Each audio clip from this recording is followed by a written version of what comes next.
1% populasi Indonesia menguasai 48% ekonomi nasional. 3% manusia Indonesia menguasai 60% dan 10% manusia Indonesia menguasai 70% ekonomi nasional di luar dari anggaran negara APBN. Ekonomi seperti begini terjadi karena regulator yang lemah yang harus kita perbaiki. Demikian saya memulai sebuah dialog terbatas di kantor teman dengan beberapa kenalan baru. Mereka adalah orang yang katanya peduli dengan UKM. Mengapa saya katakan katanya peduli tersebut dengan tanda quote unquote? Karena mereka seperti yang lainnya ingin membantu UKM tapi hanya sebatas mengajari UKM dalam kelas. Setelah kelas selesai hanya jadi pinter UKM, namun sedikit yang menggerakkan ekonomi UKM. Ada seminar, ada workshop, ada buku, ada coaching, ada mentoring, ada pendampingan, ada macam-macam. Semuanya sudah dilakukan. Namun data di awal tadi belum pernah berubah sejak 20 tahun terakhir ini. Artinya apa yang mereka kerjakan sekarang ya doesn't work. Harus diubah bukan hanya dengan wacana, ilmu, keterampilan, tapi dengan peluang. Saat ini yang beda adalah peluang. Yang beda,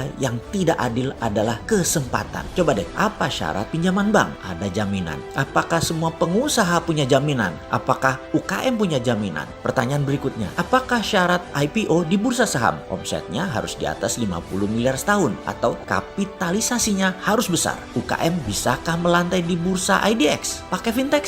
Pakai pinjaman tersebut? Wih, bunganya jadi rentenir tuh. Membuka lapangan kerja di mana 97% angkatan kerja diserap UKM, tetapi UKM tidak bisa pinjam bank, tidak bisa IPO. Lalu ilmu yang diajari tadi oleh orang yang dikatakan peduli tadi dipakainya di mana? Disinilah serunya pembicaraan kemarin di mana kita ditantang. Bagaimana bisa menjawab $1 million question? Bagaimana UKM bisa naik kelas yaitu menjadi perusahaan beraset besar dan beromset besar? Kalau saya boleh usul, yang pertama adalah bagaimana perusahaan bisa beromset besar terlebih dahulu. Jadi strateginya adalah selling terlebih dahulu. Kita semua tahu selling adalah seni menjual yang seharusnya di atasnya adalah marketing dulu, bahkan seharusnya di atasnya lagi marketing ada yang namanya branding terlebih dahulu. Tapi kelamaan kalau di saat COVID kita bangun branding dulu, menentukan marketing dulu, kelamaan. Branding itu membangun trust, marketing itu memilah dan memilih pasar. Namun selling, ya selling, jualan, closing. Sungguh bagi saya closing selling itu menjadi terpenting saat ini. Jadi kalau bisa disimpulkan adalah kita harus melakukan push selling. Pull selling atau menarik adalah strategi online shop.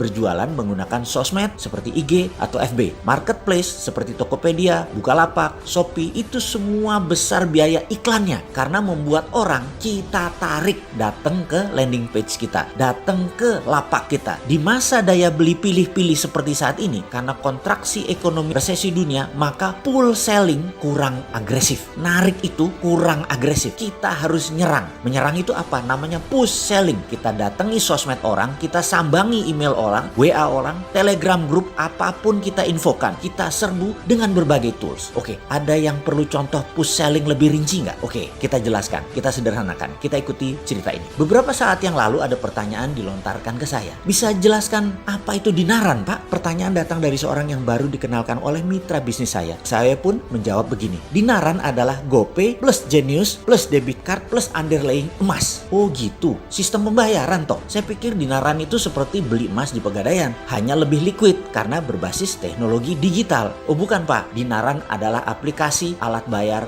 multi channel. Saat ini kita luncurkan dinaran emas seperti tadi yang saya jelaskan. Nanti akhir Oktober 2020 ini ada dinaran dolar, di mana underlying dana Anda bisa memilih dolar sekarang. Ke depan bukan hanya emas underlyingnya, tapi bisa pilih dengan dolar. Di akun yang lain tentunya. Anda boleh punya 2 akun di dinaran. Satu dinaran emas, satunya dinaran dolar. Jadi penjelasan lengkapnya dinaran dolar adalah GoPay plus Genius plus debit card plus underlying dolar. Sederhana membayangkannya. Seperti personal portable money changers, aplikasi dinaran tersebut. Demikian saya menjelaskan sesimpel mungkin. Karena baru kenalan gak enak kalau jualan terus. Tapi saya tidak kuasa menahan untuk tidak meneruskan jualan. Namanya juga peluang di depan mata. Jadi saya teruskan. Fitur-fitur dinaran masih terus disempurnakan. Usia dinaran baru 4 bulan saat ini. Muasalnya mengurus semua izin dan teknologi mundur ke 1 tahun yang lalu. Sudah cukup panjang perjalanan dinaran sesungguhnya. Dinaran adalah cerita panjang dari analisa mendalam memprediksi ke depan tentang tumbuhnya kebutuhan bertransaksi dengan berbasis personal sovereign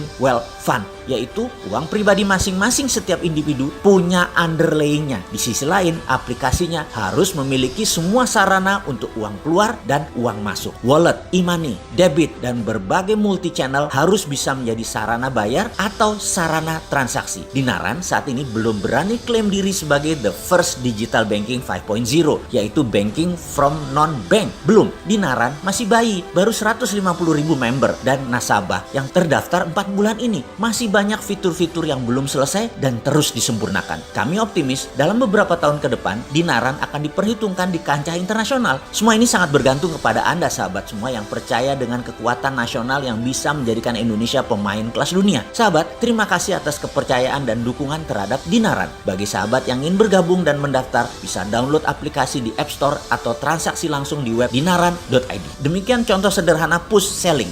Semoga bermanfaat.